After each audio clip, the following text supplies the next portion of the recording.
দুর্নীতি মাদকের মতো ভেজাল বিরোধী অভিযানও কঠোর করার নির্দেশ প্রধানমন্ত্রীর। বললেন, মানুষের পুষ্টি চাহিদা নিশ্চিত করবে সরকার। খাদ্যে ভেজাল দেওয়া এটা আমাদের দেশের কিছু কিছু শ্রেণীর এটা বোধহয় তাদের একটা চরিত্রগত বদভ্যাস। ভুল প্রশ্নপত্রের কারণে এসএসসি পরীক্ষায় ক্ষতিগ্রস্তদের খাতা আলাদাভাবে মূল্যায়ন করা হবে, সংসদে শিক্ষামন্ত্রী। 5 ধাপে উপজেলা নির্বাচনের তফসিল। প্রথম ধাপে ভোট 10 মার্চ। জাতীয় সংসদে সংরক্ষিত নারী আসনে ভোট 4 মার্চ। নদী দখলকারীরা নির্বাচন ও ব্যাংক ঋণের অযোগ্য, আদেশ হাইকোর্টের। নদী দখলকারীদের তালিকায় যাদের নাম থাকবে তারা আগামীতে যে কোনো ইউনিয়ন পরিষদ, উপজেলা পরিষদ, জেলা পরিষদ বা জাতীয় সংসদ নির্বাচনে তারা অযোগ্য ঘোষিত হবেন। জাহালমকে আজকের মধ্যে মুক্তি দেওয়ার নির্দেশ।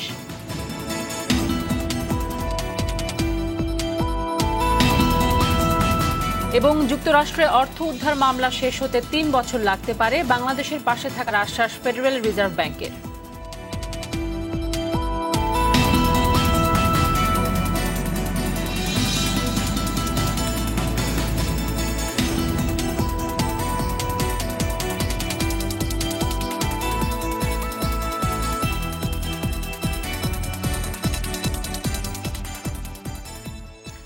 আসসালামু আলাইকুম, সবাইকে স্বাগত জানাচ্ছি আরটিভি সন্ধ্যা সংবাদে। শুনছিলেন মার্কেন্টাইল ব্যাংক সংবাদ শিরোনাম। পুরো সংবাদে আপনাদের সঙ্গে আছি আমি ফারজানা তানি এবং আমি পারভিন মিতু।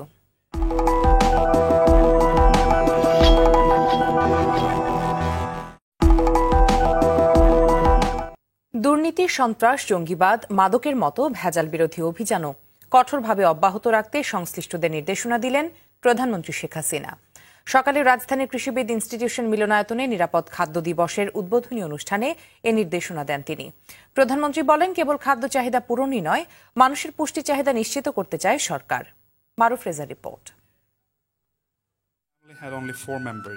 বেঁচে থাকার তাগিদে মানুষের মৌলিক চাহিদার অন্যতম ও প্রধানতম উপাদান খাদ্য। তবে সে খাদ্য যদি হয় ভেজাল, তবে সুস্থভাবে বেঁচে থাকাই দায়। তাই কেবল খাবার খাওয়াই নয়, বরং সুস্থভাবে বেঁচে থাকতে প্রয়োজন নিরাপদ খাদ্য। সুস্থ সবল জাতি চাই, পুষ্টিসম্মত নিরাপদ খাদ্যের বিকল্প নাই। প্রতিবাদে পালিত হচ্ছে এবারের জাতীয় নিরাপদ খাদ্য দিবস, যার আনুষ্ঠানিক উদ্বোধন করেন প্রধানমন্ত্রী শেখ হাসিনা।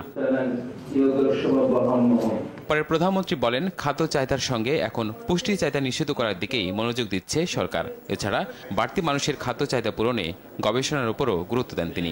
যারা একেবারে কিছু করতে পারে না তাদের জন্য আমরা কিন্তু বিনা পয়সায়ও খাদ্য তাদের ঘরে পৌঁছে দিচ্ছি, যে কেউ যেন না খেয়ে কষ্ট না পায়।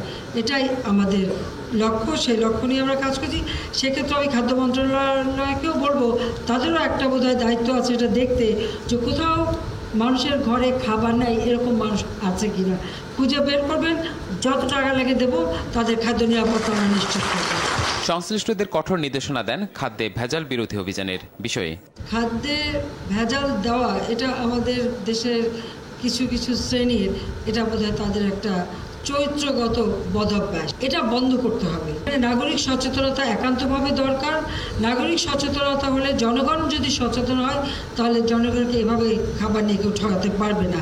যদিও ভেজাল বিরোধী অভিযান চলছে, কিন্তু সেটাকে আরও ব্যাপকভাবে করবার জন্যই আপনারা জানেন যে আমরা আলাদাভাবে একটা কর্তৃপক্ষই করে দিয়েছি। নির্বাচনী ইশতেহার পূরণ ও মানুষের ভোটের মর্যাদা রক্ষায় কাজ করে যাওয়া এখন সরকারের অন্যতম লক্ষ্য বলে জানান প্রধানমন্ত্রী শেখ হাসিনা। তাদের ভোটের মর্যাদা যেমন আমরা রক্ষা করব, সেই সাথে সাথে দেশের মানুষের খাদ্য নিরাপত্তা। মারুফ রেজা, আরটিভি, ঢাকা। মাদারীপুর, চাঁদপুর সহ দেশের কয়েকটি স্থানে এসএসসি ও সমমানের পরীক্ষায় ভুল প্রশ্নপত্র পরীক্ষা নেওয়া সহ অন্যান্য গাফিলতির কারণে সংশ্লিষ্ট শিক্ষকদের বিরুদ্ধে তাৎক্ষণিক ব্যবস্থা নেওয়া হয়েছে বলে জানিয়েছেন শিক্ষামন্ত্রী ডাক্তার দীপু মনি। একই সঙ্গে ক্ষতিগ্রস্ত এসব শিক্ষার্থীদের খাতা ভিন্নভাবে মূল্যায়ন করা হবে বলেও জানান তিনি। অভি ইসলামের রিপোর্ট। মাদারীপুরে এসএসসির বাংলা প্রথম পত্র পরীক্ষায় দায়িত্ব অবহেলার কারণে 2 সহকারী কেন্দ্র সচিব সহ 6 জনকে অব্যাহতি দেয় জেলা প্রশাসন। এর আগে রোববার সকালে Khaserhat Syed Abul Hossain school and college কেন্দ্রে 608 জন শিক্ষার্থীর মধ্যে প্রায় 180 জন শিক্ষার্থীকে 2018 সালের পুরনো সিলেবাস অনুযায়ী প্রশ্নপত্র দিয়ে পরীক্ষা নেওয়া হয়। পরীক্ষা শেষে প্রতিবাদে শিক্ষার্থীরা কালকিনি খাসেরহাট সড়ক অবরোধ করে। চাঁদপুরের হাজীগঞ্জ পাইলট বালিকা উচ্চ বিদ্যালয়ের কিছু পরীক্ষার্থীকে ভুল সিলেবাস আর প্রশ্নে পরীক্ষা নেওয়ায় 6 শিক্ষককে পরীক্ষা সংক্রান্ত সকল বিষয় থেকে অব্যাহতি দেয় হাজীগঞ্জ উপজেলা নির্বাহী অফিসার। একই সময়ে চাঁদপুরের রামপুরা উচ্চ বিদ্যালয়ে শিক্ষার্থীদের 2018 সালের প্রশ্ন দেওয়ার অভিযোগে বিদ্যালয়ের প্রধান শিক্ষক কবির হোসেনকে শোকজ করা হয়। এদিকে রোববার সকালে রাজধানীর বকশীবাজার আলিয়া মাদ্রাসা পরীক্ষা কেন্দ্রে পরিদর্শনে গিয়ে অভিযুক্তদের বিরুদ্ধে তাৎক্ষণিক ব্যবস্থা নেওয়া হয়েছে বলে জানান শিক্ষামন্ত্রী। যেটি ছাপার ক্ষেত্রে যেই ভুল সেটি দেখা হচ্ছে কিভাবে হলো এটি, আর অন্যান্য ক্ষেত্রে বিতরণের ক্ষেত্রে যে ভুলটি হয়েছে সেই ভুলগুলোর ক্ষেত্রে ওইগুলো আমরা সব প্রতিবেদন চেয়েছি। পরে রোববার দুপুরে সংসদ অধিবেশনে যোগ দিয়ে দীপমণি সমস্যার বিস্তারিত খুলে বলেন। একই সঙ্গে ক্ষতিগ্রস্ত শিক্ষার্থীরা পুনর্বিবেচনা সহ অন্যান্য সুবিধা পাবেন বলেও জানান তিনি। সেখানে সংশ্লিষ্ট আরো যারা ছিলেন কেন্দ্রে ওই কক্ষে যারা থাকেন ইনভিজিলেটর, তাদের ভুলের কারণেও কোথাও কোথাও এই ঘটনাটি ঘটেছে। যারা নিয়মিত পরীক্ষার্থী কিন্তু অনিয়মিত দের প্রশ্নে পরীক্ষা দিয়েছেন তাদেরকে চিহ্নিত করা হয়েছে, কাজেই তাদের খাতা একদম ভিন্নভাবেই সেটি দেখা হবে। এছাড়া প্রশ্ন ফাঁস রোধে সামাজিক যোগাযোগ মাধ্যম কঠোর নজরদারিতে থাকবে বলেও জানান মন্ত্রী। অফি ইসলাম, টিভি। আগামী 10 মার্চ প্রথম ধাপে 4 বিভাগের 12 জেলার 87টি উপজেলায় নির্বাচন অনুষ্ঠিত হবে। কমিশন সভা শেষে ইসি সচিব হেলাল উদ্দিন আহমদ 5 ধাপে উপজেলা নির্বাচনের তফসিল ঘোষণা করেন। এ সময় তিনি জানান, সংসদে সংরক্ষিত মহিলা আসনের ভোট হবে 4 মার্চ। উপজেলা নির্বাচনে সব দল অংশ নেবে বলে আশা করেন সচিব। আতিকা রহমানের রিপোর্ট। আগারগাঁও নির্বাচন কমিশন ভবনে প্রধান নির্বাচন কমিশনার কে এম নুরুল হুদার সভাপতিত্বে কমিশনের 45তম সভা অনুষ্ঠিত হয়। সভা শেষে সাংবাদিকদের ব্রিফ করেন কমিশন সচিব হেলাল উদ্দিন আহমদ। এ সময় তিনি উপজেলা নির্বাচনের তফসিল ঘোষণা করেন। রংপুর বিভাগের 4টি জেলা পঞ্চগড়, কুড়িগ্রাম, নীলফামারী, লালমনিরহাট, এই 4টি জেলাতে সবকটি উপজেলাতে নির্বাচন অনুষ্ঠিত হবে। ময়মনসিংহ বিভাগের জামালপুর এবং নেত্রকোনা জেলাতে নির্বাচন অনুষ্ঠিত হবে। সিলেট বিভাগের সুনামগঞ্জের সবকটি উপজেলাতে নির্বাচন অনুষ্ঠিত হবে। আর রাজশাহী বিভাগের সিরাজগঞ্জ জেলার কামারখন্দ উপজেলা ব্যতীত বাকি সবগুলো উপজেলাতে নির্বাচন অনুষ্ঠিত হবে। যে দ্বিতীয় ধাপের নির্বাচন অনুষ্ঠিত হবে 18 মার্চ, তৃতীয় ধাপের নির্বাচন অনুষ্ঠিত হবে 24 মার্চ।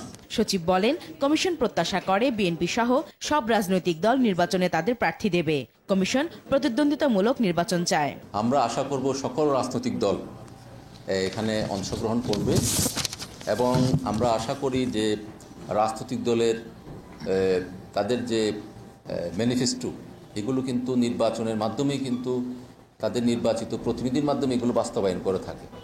সুতরাং নির্বাচনে যদি না আসেন তাদের দলীয় ম্যানিফেস্টোগুলো বাস্তবায়ন করতে ওনারা পারবেন না। সংরক্ষিত মহিলা আসনের ভোট 4 মার্চ। নারী আসনে আওয়ামী লীগ 43, জাতীয় পার্টি 4, বিএনপি 1, ওয়ার্কার্স পার্টি 1 এবং স্বতন্ত্র 3টি আসনের বিপরীতে 1টি আসনে প্রার্থী দেয়া যাবে। যে কোনো ব্যক্তি যদি এই নির্বাচন। আতিকা রহমান, আরটিভি, ঢাকা। নদী দখলকারীরা কোনো ধরনের নির্বাচনে অংশগ্রহণ করতে পারবেন না বলে রায় দিয়েছেন হাইকোর্ট। এছাড়া তারা কোনো ব্যাংক থেকে ঋণও গ্রহণ করতে পারবেন না বলে জানানো হয়। অবৈধ দখল থেকে তুরাগ নদী রক্ষার একটি রিটের শুনানি শেষে হাইকোর্টের বিচারপতি মইনুল ইসলাম চৌধুরী ও বিচারপতি মোহাম্মদ আশরাফুল কামালের সমন্বয়ে গঠিত বেঞ্চ এই রায় দেন। আরাফাতুর রহমানের রিপোর্ট। পর্যায়ক্রমে দখল হয়ে যাচ্ছে একের পর এক নদী। ভূমিদস্যুদের অব্যাহত দখলের কারণে ব্যাহত হচ্ছে পানির স্বাভাবিক প্রবাহ, ক্ষতিগ্রস্ত হচ্ছে পরিবেশ ও জীবন প্রবাহ। এই অবস্থায় যুগান্তকারী রায় দিল আদালত। নদী দখলকারীদের তালিকায় যাদের নাম থাকবে তারা আগামীতে যে কোনো ইউনিয়ন পরিষদ, উপজেলা পরিষদ, জেলা পরিষদ বা জাতীয় সংসদ নির্বাচনে তারা অযোগ্য ঘোষিত হবেন প্রতিদ্বন্দ্বিতার জন্য। এ ব্যাপারেও ইলেকশন কমিশনকে পদক্ষেপ নিতে বলেছেন। নদী দখল করলে শাস্তি কী হবে, অভিযোগ কিভাবে দায়ের করতে হবে, এই সমস্ত বিস্তারিত আলোচনা করে একটা আইন প্রণয়ন করে 6 মাসের মধ্যে আদালতে আপনার এফিডেভিট দাখিলের জন্য নির্দেশ দিয়েছেন। ঢাকার তুরাগ নদকে জীবন সত্তা ঘোষণা করে দেশের সকল নদ নদী, খালবিল ও জলাশয়কে রক্ষার জন্য জাতীয় নদী রক্ষা কমিশনকে আইনগত অভিভাবক ঘোষণা দেন হাইকোর্ট। আদালত 4টি মৌলিক সিদ্ধান্ত দিয়েছেন। নদ, নদী, খাল, বিল এগুলোকে পাবলিক ট্রাস্ট হিসেবে ঘোষণা করেছেন সরকার এবং এই প্রিন্সিপাল অফ পাবলিক ট্রাস্টকে বাংলাদেশের আইন হিসেবে ঘোষণা করে ওই পাবলিক ট্রাস্টের আইনে এই নদী রক্ষার দায়িত্ব নদী কমিশনকে দেওয়া হয়েছে। পাশাপাশি জলাশয় দখলকারী ও অবৈধ স্থাপনা নির্মাণকারীদের তালিকা প্রকাশ, স্যাটেলাইটের মাধ্যমে দেশের সব নদ নদী, খালবিল ও জলাশয়ের ডিজিটাল ডেটাবেস তৈরির নির্দেশনা দেয় হাইকোর্ট। আরাফাতুর রহমান, RTV, ঢাকা। প্রধানমন্ত্রীর ঘোষণা অনুযায়ী ঢাকা উত্তর সিটি কর্পোরেশন এলাকাও দুর্নীতিমুক্ত রাখতে চান আওয়ামী লীগের মেয়র প্রার্থী আতিকুল ইসলাম। গণসংযোগে আধুনিক পদ্ধতির পাশাপাশি নির্বাচনী আইন মেনে চলতে চান তিনি। আর সদ্য নিবন্ধিত জাতীয়তাবাদী গণতান্ত্রিক আন্দোলন NDM এর প্রার্থী দলের চেয়ারম্যান ববি হাজ্জাজ বললেন, ভোটের মাঠে সরকারের অনিয়ম তুলে ধরতেই এই নির্বাচনে অংশ নিচ্ছেন তারা। রিপোর্ট করছেন জাহিদ রহমান। বিভক্ত ঢাকার প্রথম নির্বাচন অনুষ্ঠিত হয় 2015 সালের 28 এপ্রিল, যেখানে বড় রাজনৈতিক দল আওয়ামী লীগ ও বিএনপি সহ সব রাজনৈতিক দলের সরব উপস্থিতি ছিল। এবার প্রেক্ষাপট ভিন্ন। একাদশ জাতীয় সংসদ নির্বাচনে অনিয়মের অভিযোগে বেশিরভাগ রাজনৈতিক দল উত্তর সিটি উপনির্বাচন ভোট বর্জন করেছে। তবে এখন পর্যন্ত 5টি দলের প্রার্থীকে বৈধ ঘোষণা করেছে নির্বাচন কমিশন। আওয়ামী লীগের প্রার্থী বলছেন, ঢাকা উত্তরের নগরবাসী তাকে বিজয়ী করলে নবনিযুক্ত ওয়ার্ড সহ পুরো উত্তর সিটিকে আধুনিক পরিকল্পিত নগর হিসেবে গড়ে তোলা হবে। তরুণ প্রজন্ম যেন এটুকু বলতে পারি, হারিয়ে যাওয়া মাঠ দখলমুক্ত করতে চাই, যে মাঠটা দখল মধ্যে আছে আর যেগুলো অপরিষ্কার আছে, অপরিকল্পিত আছে, পরিকল্পিতভাবে একটি সুন্দর খেলার মাঠ করব। যে আমাদের ঢাকা শহরে যেহেতু অনেক লোকের বাস বেশি, আমরা চাবো এই মাঠগুলোর নিচেই কিন্তু কার পার্কিং এর বন্দোবস্ত করতে। মাননীয় প্রধানমন্ত্রী যেখানে মেসেজ দিয়ে দিচ্ছে সবাইকে যে দুর্নীতির বিরুদ্ধে, অবশ্যই আমরা মনে করি আমাদের ডিএনসিসি থেকে শুরু করে আমাদের যার সাথে আমরা কাজ করব, সবাই কিন্তু দুর্নীতির বিরুদ্ধে কাজ করতে হবে এবং জবাবদিহিতার মধ্যে কাজ করতে হবে। অন্যদিকে নির্বাচনী কার্যক্রমে বাধা আসার আশঙ্কা করছেন NDM এর মেয়র প্রার্থী। গত 1 মাস আগেই একটা নির্বাচন হলো, সেখানে আমাদের কোনো পোস্টার ব্যানার ঠিকভাবে টিকতে পারেনি। যে আমাদের প্রথম মূল কারণ হলো জনগণকে দেখানো নির্বাচন ঠিকভাবে হচ্ছে কিনা। দ্বিতীয় হলো নির্বাচন যদি ঠিকভাবে হয়, নিশ্চয়ই আমরা চেষ্টা করব জনগণের কাছে পৌঁছে তাদের পছন্দের ক্যান্ডিডেট হয়ে এই নির্বাচনে উঠে আসতে। ভালো কিছু করতে গেলে কিছু বাধা বিপত্তি তো আসবে। সেই ত্যাগ স্বীকার করার জন্য যদি প্রস্তুত না থাকেন, তাহলে তো আপনার রাজনীতিতে আসাটাই বৃথা। তো আমরা তো এসেছি সেই ত্যাগ স্বীকার করতে। আগামী 28 ফেব্রুয়ারি উপনির্বাচনে জয়ী প্রার্থী নতুন কিছু করার পাশাপাশি এগিয়ে নিতে চান নগর উন্নয়নে প্রয়াত মেয়র আনিসুল হকের অসমাপ্ত কর্মকাণ্ড। জাহিদ রহমান, RTV, ঢাকা। রিজার্ভ চুরির অর্থ ফিরিয়ে আনা ও ক্ষতিপূরণে যুক্তরাষ্ট্রের আদালতে দায়ের করা মামলা নিষ্পত্তিতে 3 বছর সময় লাগবে বলে জানিয়েছেন আইনজীবী আজমাউল হোসেন কিউসি। রিজার্ভ চুরির মামলার বিষয়ে বিকেলে বাংলাদেশ ব্যাংকের জরুরি সংবাদ সম্মেলনে এই তথ্য জানান তিনি। তবে বিভিন্ন পরিস্থিতিতে এই সময় কমতে বা বাড়তে পারে। তিনি বলেন, যুক্তরাষ্ট্রের Federal Reserve Bank of New ইয়র্ক ফেডের সঙ্গে মামলার বিষয়ে চুক্তি হয়েছে। তারা মামলার জন্য বিভিন্ন নথি সরবরাহ সহ সাক্ষী দেবে। 103 পৃষ্ঠার মামলায় বাদী 15 জন। এখানে 8টি প্রতিষ্ঠান সহ 25 জন অজ্ঞাতনামা ব্যক্তিকে বিবাদী করা হয়েছে।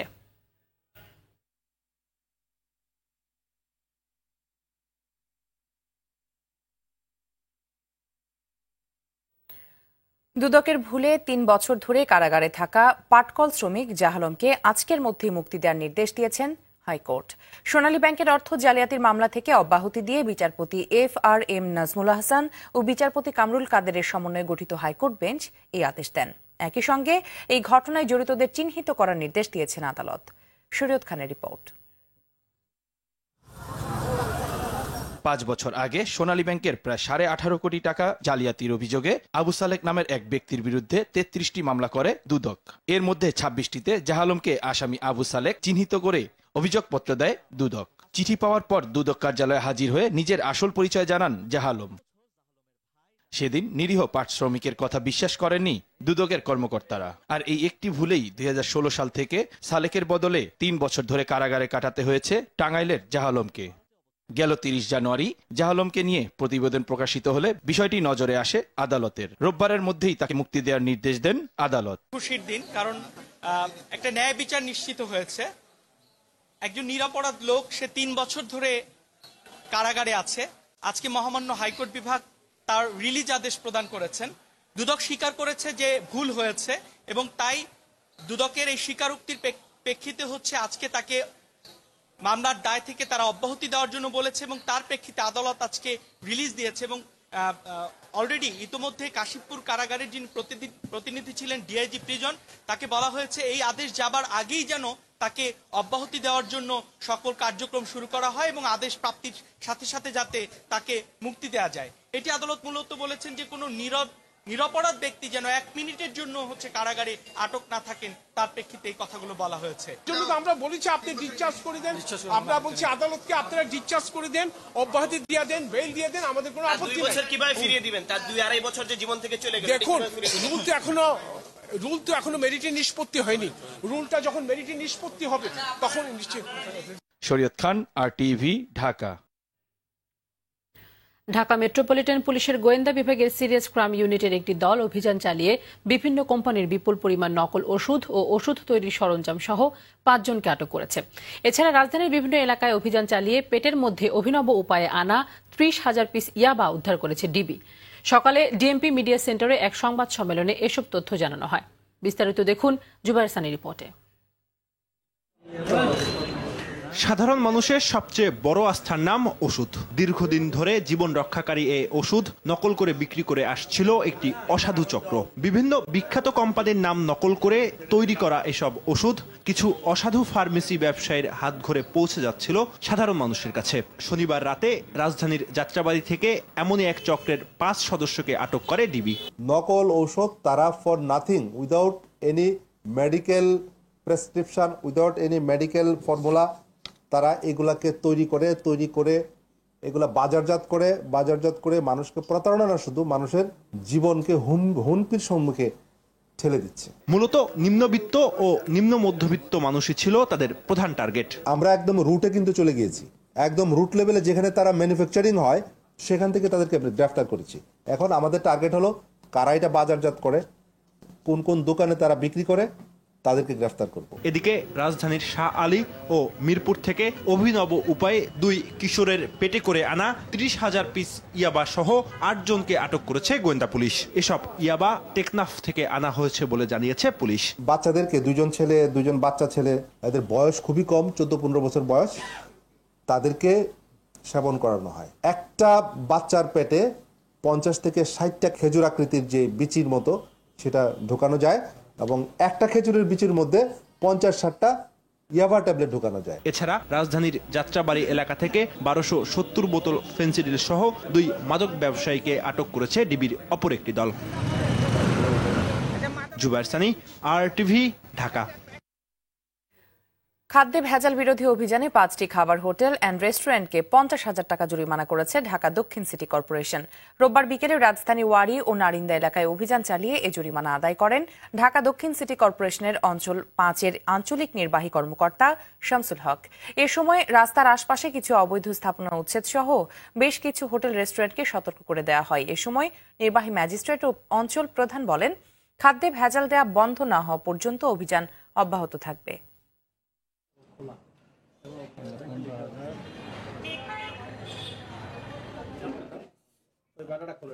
2 দিন অভিযান পরিচালনার কথা রয়েছে। বিশেষ করে হোটেলগুলোতে মানুষের যাতে স্বাস্থ্যকর খাবার নিশ্চিত করা যায়, আমরা সেই জন্য অভিযান পরিচালনা করছি। আমরা দেখতে পাচ্ছি বিভিন্ন রেস্তোরাঁগুলা, হোটেলগুলা, তাদের কিচেনের অবস্থা খুবই নোংরা এবং তারা বাসি খাবার মানুষের মধ্যে পরিচালনা করছে।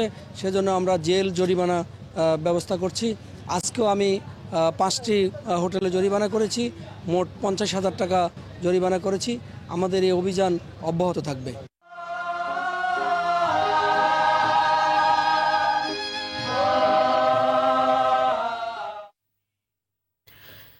দর্শক, আজ অমর একুশে গ্রন্থমেলা 3য় দিন। আমাদের সিনিয়র রিপোর্টার মাইদুর রহমান রুবেল আছেন অমর একুশে গ্রন্থমেলায়, সেখানকার পরিস্থিতি জানতে চলে যাচ্ছি তার কাছে। রুবেল, আজ 3য় দিনে বইমেলায় কটি বই প্রকাশিত হয়েছে এবং বইমেলা আপনি দর্শক সমাগম, পাঠক সমাগম কেমন দেখছেন? যে টানে মেলার 3য় দিন চলছে এবং মাসব্যাপী এই বইমেলাকে আসলে প্রাণের বইমেলা হিসেবে আসলে আখ্যায়িত করা হয় এবং মেলা যেহেতু মাত্র শুরু হয়েছে সেই ক্ষেত্রে মেলা এখনো জমে ওঠেনি। তবে মেলার যেহেতু বাণিজ্য মেলা চলছে, এক পাশে বাণিজ্য মেলা শেষ না হওয়া পর্যন্ত আসলে বইমেলা জমবে না। তবে ধারণা করা হচ্ছে যে আগামী সপ্তাহ থেকে, আগামী শুক্রবার থেকে হয়তো বইমেলা কিছুটা জমে উঠবে। প্রকাশকরা এবং লেখকরা এমনটাই প্রত্যাশা করছেন এবং পাঠকদের উপস্থিতিও আমরা দেখেছি মেলা জুড়ে কমই রয়েছে। তবে আমরা 3 দিন এখন পর্যন্ত জানতে পেরেছি এখন পর্যন্ত 52টি বই প্রকাশিত হয়েছে। তবে পুরো বই মেলা জুড়ে বেশ কিছু ভালো বই খারাপ বই সবকিছু মিলিয়ে বই প্রকাশ হয়। আমরা যতটুকু জানতে পেরেছি যে ইতিপূর্বে আমরা দেখেছি যে 5000 10,000 বইও এই মেলা জুড়ে প্রকাশ হয়। তবে মেলায় আসলে কতটা মানসম্মত বই বেরোয় সেই নিয়ে আসলে প্রশ্ন রয়েছে। মানের বিষয়ে আসলে নিশ্চিত করার জন্য লেখক এবং প্রকাশকদের গুরুত্বপূর্ণ ভূমিকা রাখা জরুরি বলে মনে করছেন আসলে পাঠকরা চায় ভালো বই তারা আসলে পয়সার বিনিময়ে কেনার জন্য।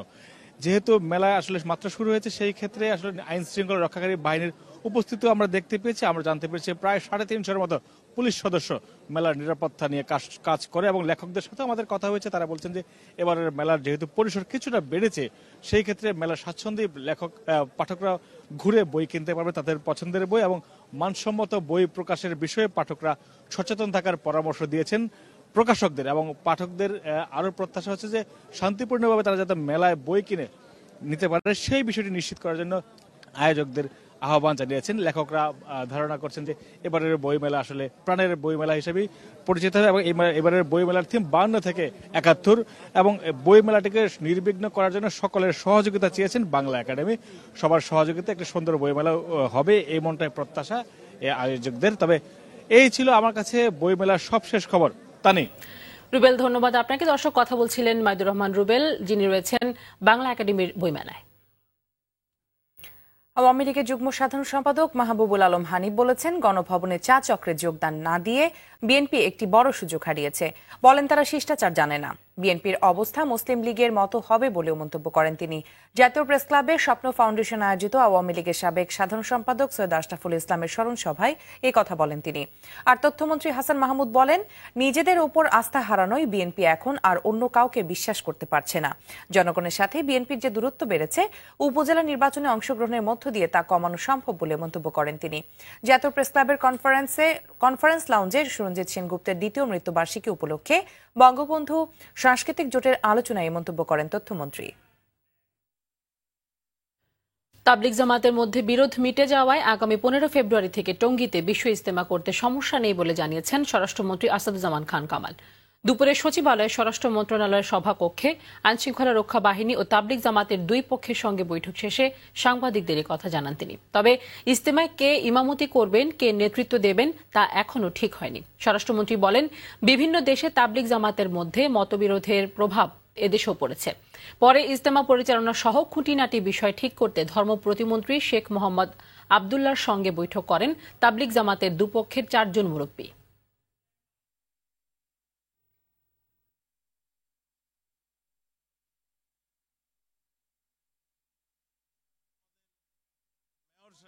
আমাদের ওখানকার জেলা প্রশাসক এবং আমাদের বিভাগীয় যে কমিশনার তাদের নেতৃত্বে ওই মাঠ পরিষ্কার এবং যা যা ইউটিলিটিস সেগুলো ব্যবস্থা করা হবে। এই সমস্ত কিছু নিয়ে আলোচনার মাধ্যমে আমাদের ধর্ম প্রতিমন্ত্রীর নেতৃত্বে এইটা ফয়সালা হবে সবকিছু। দেশের বিভিন্ন জায়গায় সড়ক দুর্ঘটনায় আজও প্রাণ হারিয়েছেন 12 জন। এদের মধ্যে চট্টগ্রামের পটিয়া ও সীতাকুণ্ডে মারা গেছেন 5 জন। এছাড়াও গাজীপুর, কুমিল্লা, দোহার সহ কয়েক স্থানে সড়ক দুর্ঘটনায় আরও 7 জনের প্রাণহানি হয়েছে। সংঘর্ষে ঘটনা আবারও নোয়াখালীর সুবর্ণচরে গণধর্ষণের ঘটনা ঘটেছে। পূর্ব চরবাটা ইউনিয়নের 6ষ্ঠ শ্রেণীর এক শিক্ষার্থীকে গণধর্ষণের অভিযোগে স্বপন ও নিজামকে গ্রেফতার করা হয়েছে। পুলিশ জানায়, শুক্রবার দুপুরে হাতিয়া যাওয়ার সময় ভিকটিম তার মাকে এগিয়ে দিতে যায়। ফেরার পথে সিএনজি চালক স্বপন তাকে তার গাড়িতে ওঠান। সারাদিন বিভিন্ন জায়গায় ঘুরিয়ে রাত 9টার দিকে দক্ষিণ চর মজিদ গ্রামে শাহজাহানের বাড়ির পাশে নির্জন স্থানে নিয়ে তাকে 2 জন মিলে ধর্ষণ করে। এই ঘটনায় ভিকটিমের বড় ভাই থানায় একটি ধর্ষণ মামলা করলে পুলিশ ওই 2 জনকে গ্রেফতার করে। নোয়াখালী জেনারেল হাসপাতালে নির্যাতিতার মেডিকেল পরীক্ষা করা হয়েছে।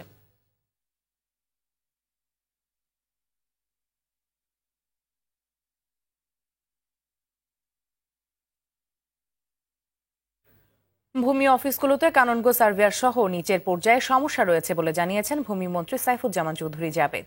দুপুরে চট্টগ্রামে জেলা প্রশাসনের ভূমি অধিগ্রহণ শাখায় আকস্মিক পরিদর্শনে যান মন্ত্রী। এ সময় তিনি বলেন, ভূমি অফিসগুলোতে হয়রানি এবং দুর্নীতি থাকবে না, এর জন্য প্রয়োজনীয় সব ব্যবস্থা নেওয়া হবে। এ সময় মন্ত্রী ভূমি অধিগ্রহণ শাখায় সেবা নিতে আসা লোকজনের সঙ্গে কথা বলেন এবং সমস্যার কথা জানতে চান। এছাড়া এ শাখার কর্মকর্তা কর্মচারীদের কাজের খবর নেন। এ সময় তিনি ভূমি অফিসের এক কর্মকর্তাকে সতর্ক করে দেন। ভূমি মন্ত্রণালয়ের উচ্চ পদস্থ কর্মকর্তাদের কাজে তিনি সন্তুষ্ট বলেও জানান।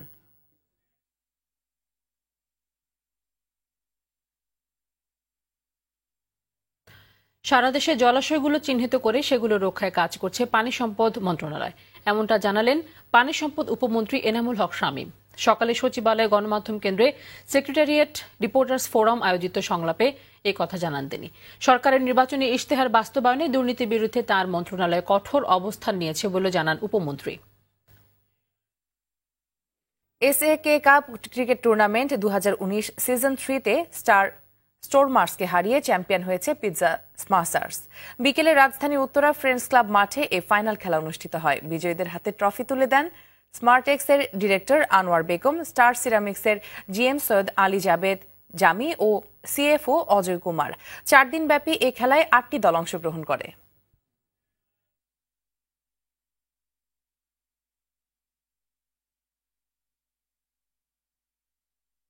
জমকালো অনুষ্ঠানের মধ্য দিয়ে উদযাপিত হয়েছে পূর্বানী গ্রুপের 45তম প্রতিষ্ঠা বার্ষিকী। শনিবার সন্ধ্যায় রাজধানীর কুড়িলে বসুন্ধরা ইন্টারন্যাশনাল কনভেনশন সিটিতে আয়োজিত অনুষ্ঠানে প্রধানমন্ত্রী শেখ হাসিনার বেসরকারি শিল্প ও বিনিয়োগ বিষয়ক উপদেষ্টা সালমান এফ রহমান প্রধান অতিথি ছিলেন।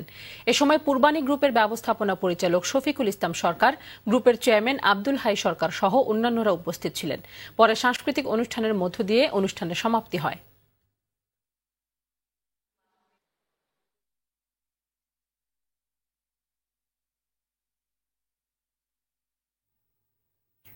আমি পারি, আমি পারবো, এই অঙ্গীকার নিয়ে এবং ক্যান্সার রোগীরা একা নয় প্রত্যয়ে বিশ্ব ক্যান্সার দিবস উপলক্ষে ক্যান্সার জয়ীদের নিয়ে পেশেন্ট ফোরাম গঠন করল রাজধানীর ইউনাইটেড হসপিটাল। অনুষ্ঠানে স্থপতি ও নগর পরিকল্পনাবিদ মোবাশ্বের হোসেন প্রধান অতিথি ছিলেন। ইউনাইটেড হসপিটালের chief executive officer Faizur Rahman, cancer বিশেষজ্ঞ ডাক্তার রশিদুন নবী, ডাক্তার সৌমেন বসু ও ডাক্তার অসীম কুমার সেনগুপ্ত বক্তব্য রাখেন। Chief of communication and business development officer Shagufa Anwar অনুষ্ঠান পরিচালনা করেন। দিনটি উপলক্ষে হাসপাতাল কর্তৃপক্ষ বিনামূল্যে চিকিৎসা সেবা সহ সপ্তাহব্যাপী কার্যক্রম নিয়েছে। লাভজনক হওয়ায় বাণিজ্যিকভাবে ফুল চাষ শুরু করেছেন মুন্সিগঞ্জের চাষিরা। দিন দিন বাড়ছে নানা জাতের ফুলের আবাদ। উৎপাদন বাড়াতে চাষিদের পাশে থাকার কথা জানিয়েছে স্থানীয় কৃষি বিভাগ। মুন্সিগঞ্জ প্রতিনিধি শেখ মোহাম্মদ শিমুলের তথ্য ও চিত্রে নুসরাত জাহান সিনথি রিপোর্ট। ফুল ভালোবাসেন না এমন মানুষ খুঁজে পাওয়া কঠিন। যে কোনো উৎসব আয়োজন থেকে শুরু করে বিশেষ দিনগুলোতে প্রিয়জনকে ফুল উপহার দেওয়ার প্রচলন যুগ যুগ ধরে। সময়ের সঙ্গে পাল্লা দিয়ে তাই বাড়ছে ফুলের চাহিদাও।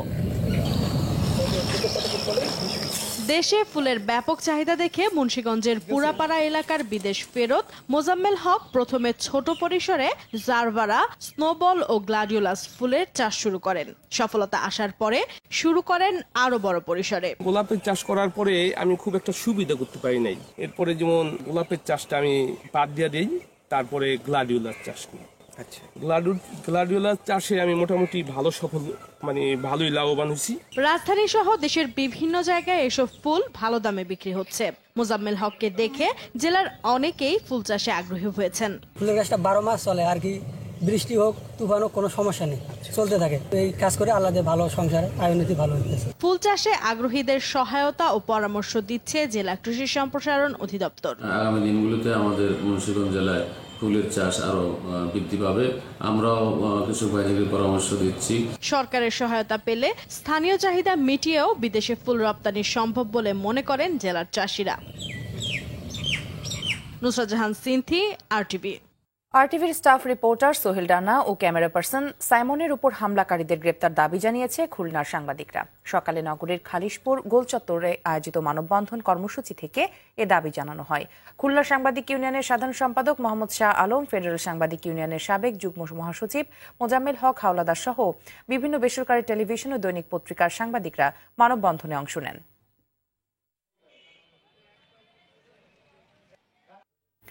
সন্ধ্যা সংবাদ শেষ করার আগে মার্কেন্টাইল ব্যাংক সংবাদ শিরোনামগুলো জানিয়ে দিচ্ছি আরও একবার।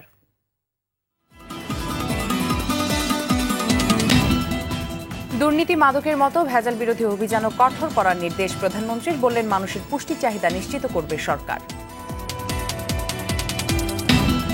ভুল প্রশ্নপত্রের কারণে এসএসসি পরীক্ষায় ক্ষতিগ্রস্তদের খাতা আলাদাভাবে মূল্যায়ন করা হবে, সংসদে শিক্ষামন্ত্রী। 5 ধাপে উপজেলা নির্বাচনের তফসিল, প্রথম ধাপে ভোট 10 মার্চ, জাতীয় সংসদে সংরক্ষিত নারী আসনে ভোট 4 মার্চ। নদী দখলকারীরা নির্বাচন ও ব্যাংক ঋণের অযোগ্য, আদেশ হাইকোর্টের, জাহালমকে আজকের মধ্যে মুক্তি দেওয়ার নির্দেশ।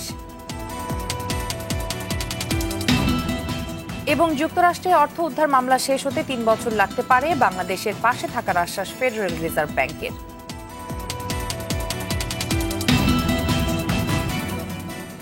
সন্ধ্যা সংবাদ এ পর্যন্তই। আরটিভি সবশেষ সংবাদ জানতে যে কোনো মোবাইল ফোন থেকে 24141 নম্বরে ডায়াল করুন। আর মোবাইল ফোনের সংবাদ দেখতে অ্যাপ স্টোর, গুগল প্লে বা উইন্ডোজ স্টোর থেকে ডাউনলোড করুন আরটিভি অ্যাপ। এছাড়াও তাৎক্ষণিক ও বিনোদন সংবাদ জানতে বিশ্বের যে কোনো প্রান্ত থেকে ভিজিট করুন facebook.com/rtv online এবং youtube.com/rtvdigitals। ধন্যবাদ সবাইকে। ধন্যবাদ।